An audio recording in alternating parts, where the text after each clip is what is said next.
Dr. Potter, can you please tell us a little bit about yourself and give us a brief overview of your position here at Roberts, as well as telling us what kind of glue you think you would be? Tell you a little bit about myself. I was born on New Year's Eve, 1984. And now I'm at Roberts.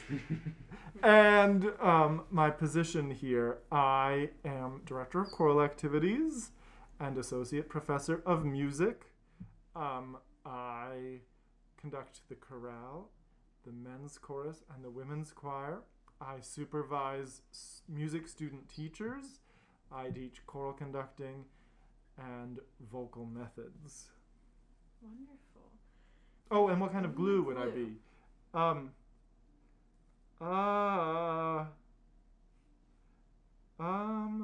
feel like, well, no.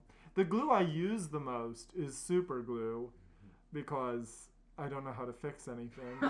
But I don't think I would be super glue. I feel like I'd be like wood glue, just sort of like gloopy and like sort of like always trying to strengthen something else, not always succeeding. Oh my goodness. I get that. Gloopy. Yeah. If it makes you feel any better, my answer was glitter glue solely because it just looked good, and half the time it's just for decoration. I love that. All right. I actually chose wood glue also, but for different reasons than you. I chose wood glue because I felt like it's especially good at certain use cases, and because it takes so long to cure, you don't really know when it's working. You don't know when it's working! Yes! I love that. Yes.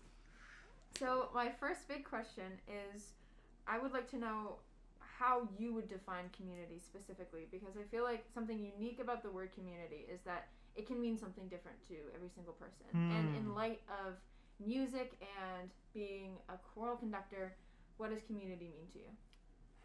I think that's a great question. I think for me, community and culture go hand in hand. Like, to foster great community, you need to foster a culture. Shared values, shared principles, shared affinities, shared characteristics between every member of the community.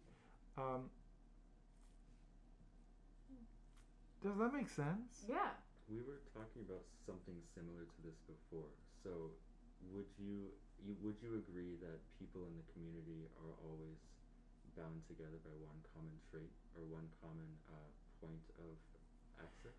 Well, that's a great question. I mean, if you're thinking of that trait as like some sort of demographical detail, I would say no. But if you're thinking of that trait as like a shared principle, then I think it's possible. For example, like, I think the reason that you're talking to me is because of the community that we attempt to foster in the choirs. That is like a shared endeavor, right? What makes the chorale a community? We singing together all day long. Okay, so that's what. But I don't think it doesn't need to be like a shared activity. It could be like a shared value. It could be something as simple as each member of this community commits to open and honest dialogue whenever there's a disagreement.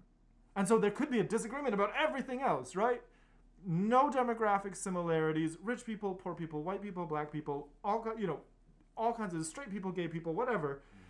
And they might disagree about everything. There might be Republicans and Democrats and libertarians and independents, and they might be fundamentalist Christians and atheists. They can all be in the same room together if they are committed to that like civil dialogue piece.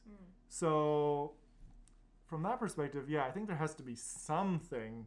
There needs to be some sort of glue, even if that glue is just a commitment to agree to disagree. Yeah, I really like that. That's a really unique perspective. I hadn't thought of it that way necessarily. But going along with community, specifically at Roberts and in the choirs, what would you say is special about that community? Because being a part of women's choir is just so dynamic, and I don't really know how to explain it, but just singing together, it's so special. But in your words, what makes the community in the choir so special? Okay. Yeah, so I mean, you warned me that this would be the topic, and so I did think about some things. But, so, and I think maybe when people know about the kind of community that we foster here in the choral area, they can think that it's all very intentional, and sometimes they can give the people involved too much credit. I cannot take credit for the fact that music is magical, right? Like, why does the community take on these like supernatural strengths and characteristics? It's because we are making music together, and there is something about music making, and if you'll let me just interject my bias, there's something about vocal music making. When you are singing, when you're making sound